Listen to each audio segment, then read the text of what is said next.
Kabul olsun niyetlerimiz.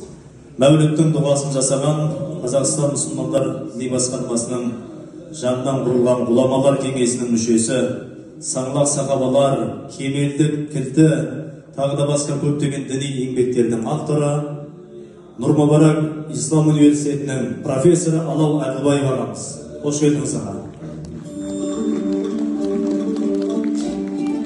Бисмилля, Алла аузыма иманды сөз сал еселе.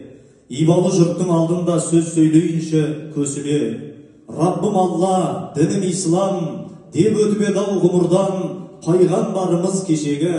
Келешек ұрпақ ағайын сіздерге қарап өседі. Мәуліт күні Алланың нұры жаусыншы беселі.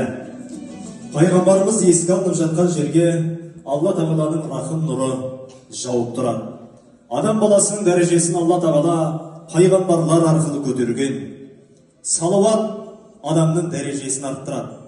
Пайғамбарымыз Мұхаммед саллаллаху алейхи ва салламға бір салауат айтқан адамға Алла Тағала 10 салауат, 10 рахмет жолдайды.